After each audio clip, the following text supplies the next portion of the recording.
Hi అండి, అందరికీ నమస్కారం. Welcome to mom's food eating kits. ఈరోజు నేను ఒక చిన్న మినీ లంచ్ ప్లేట్ని చూపిస్తున్నానండి. ఇలా ఇంట్లో ఒక్కరు ఉన్నప్పుడు లేదా నోటికి ఏమి తినబుద్ధి కానప్పుడు ఇలా పచ్చిమిర్చి టమాటా కలిపి రోటి పచ్చడి, అలాగే దానికి కాంబినేషన్గా ఒక చిన్న ఆమ్లెట్, ఒక చిన్న కప్పుతో పెరుగు పెట్టేసుకోండి. మీ లంచ్ ప్లేట్ రెడీ అయిపోతుంది. ఇలా పచ్చడి చేయడానికి ఇక్కడ నేను ఒక 6 మీడియం సైజ్ టమాటాలు, 2 ఉల్లిపాయలు, మీ కారానికి తగ్గట్టుగా పచ్చిమిర్చి, అలాగే ఒక 10 పొట్టు ఒలిచిన వెల్లుల్లిపాయలు తీసుకోండి. ఇప్పుడు ఒక కడాయిని తీసుకొని దానిలోకి ఒక 2.5 టేబుల్ స్పూన్ల ఆయిల్ వేసుకోవాలి. ఆయిల్ కొంచెం వేడయ్యాక మనం తీసుకున్న పచ్చిమిరపకాయలని ఇలా తుంచి వేసుకోండి, పైన పడకుండా ఉంటాయి.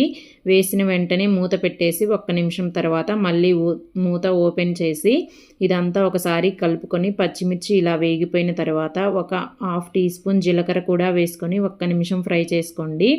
జీలకర్ర వేగిన తర్వాత మనం తీసుకున్న టమాటాలని ఇలా కొంచెం పెద్ద ముక్కలుగా కట్ చేసుకొని వేసుకోండి. అలాగే ఒక 2 రెమ్మల చింతపండు వేసుకోండి. మీ టమాటా పులుపును బట్టి చింతపండు అనేది అడ్జస్ట్ చేసుకోండి. 1 టేబుల్ స్పూన్ కల్లుప్పు వేసుకుంటున్నానండి. ఇది మీ దగ్గర లేకపోతే సాల్ట్ అయినా వాడుకోవచ్చు. ఇప్పుడు ఇదంతా ఒకసారి బాగా కలిపేసుకొని మూత పెట్టి మంటని మీడియం ఫ్లేమ్లో పెట్టి మూత మధ్య మధ్యలో తీస్తూ టమాటాని కలుపుకుంటూ టమాటా బాగా మెత్తగా గుజ్జుగా అయ్యే వరకు ఉడికించుకోవాలండి. మంటని మాత్రం మీడియం ఫ్లేమ్లోనే పెట్టండి. హై ఫ్లేమ్లో పెడితే అడుగు పట్టేస్తుంది. ఇలాగా ఒక 5-6 నిమిషాల కల్లా టమాటా అనేది ఇలా బాగా గుజ్జుగా ఉడికిపోతుంది. ఇప్పుడు స్టవ్ ఆపేసి దీన్ని పూర్తిగా చల్లారనివ్వండి.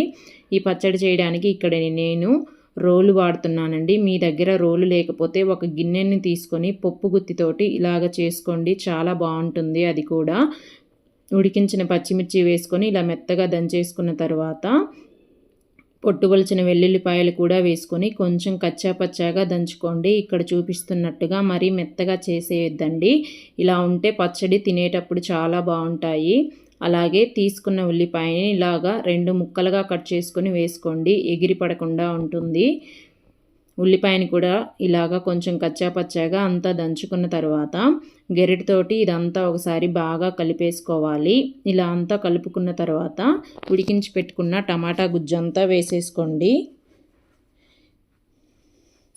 ఈ టమాటా గుజ్జు వేసుకొని దంచుకునేటప్పుడు నిదానంగా దంచుకోండి, చింది పడుతుందండి. అందుకని నిదానంగా ఈ టమాటాని ఇలా బాగా మెత్తగా అయ్యే వరకు దంచుకోవాలి. ఇక్కడ చూపిస్తున్నట్టుగా కొంచెం ఇలా రుబ్బుకున్నట్టు అనుకోండి. పచ్చడి ఇలా అంతా మెదిగిపోయిన తర్వాత ఒకసారి టేస్ట్ చెక్ చేసుకోండి, ఉప్పు సరిపోయిందా లేదా అని. నాకు ఇక్కడ కొంచెం ఉప్పు తగ్గింది, అందుకని ఒక 1/2 టీ స్పూన్ ఉప్పు వేసుకున్నాను. అలాగే సన్నగా కట్ చేసి పెట్టుకున్న కొత్తిమీర కూడా వేసుకొని ఇదంతా ఒకసారి మళ్ళీ బాగా ఇలా రుబ్బినట్టు చేసేసుకోండి. అంతేనండి, చాలా సింపుల్గా టమాటా పచ్చిమిర్చి పచ్చడి రెడీ అయిపోతుంది. ఇలాగా అంతా నీట్గా అనుకొని ఒక గిన్నెలోకి వేసి పక్కన పెట్టేసుకోండి. చాలా బాగుంటుందండి. వేడి వేడి అన్నంలో ట్రై చేయండి. 1 టీ స్పూన్ నెయ్యి వేసుకొని దీనికి కాంబినేషన్గా ఆమ్లెట్ చూపిస్తున్నాను. దానికోసం ఒక గిన్నెలోకి సన్నగా కట్ చేసి పెట్టుకున్న ఉల్లిపాయ ముక్కలు, సన్నగా కట్ చేసి పెట్టుకున్న కొత్తిమీర, 1 చిటికెడు పసుపు, 1/4 టీ స్పూన్ కారం, మీకు కావాలంటే పచ్చిమిర్చి వేసుకోండి. అలాగే 1/4 టీ స్పూన్ ఉప్పు వేసుకొని ఇదంతా ఒకసారి బాగా కలిసిపోయేటట్టు కలుపుకోండి. ఇలా అంతా కలుపుకున్న తర్వాత 1 గుడ్డు తీసుకొని ఇలా పగలగొట్టుకొని దీంట్లో వేసేసుకోవాలి. ఇలా అంతా వేసుకున్న తర్వాత ఇలాంటి ఒక ఫోక్ తీసుకొని లేదా స్పూన్ అయినా పర్లేదు. ఇప్పుడు ఒక 4-5 నిమిషాలు దీన్ని బాగా బీట్ చేయండి, నురగ వచ్చే వరకు. అప్పుడు ఆమ్లెట్ బాగా పొంగుతుందండి.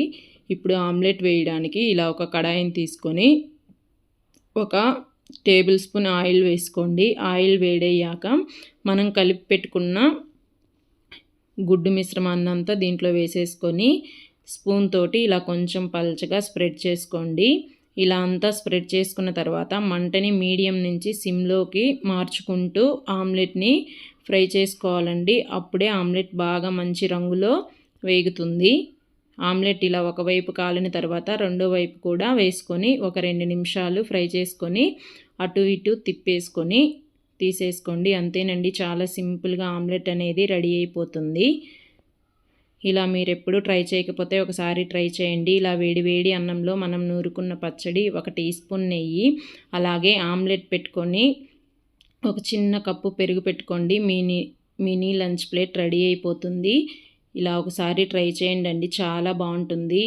అన్నం మొత్తం ఈ పచ్చడితోనే తినేస్తారు, అంత బాగుంటుంది. మీరు ఎప్పుడు ట్రై చేయకపోతే ట్రై చేసి నచ్చితే లైక్ చేసి మీ ఫ్రెండ్స్ అండ్ రిలేటివ్స్కి షేర్ చేసి ఛానల్ని సబ్స్క్రైబ్ చేసుకోండి.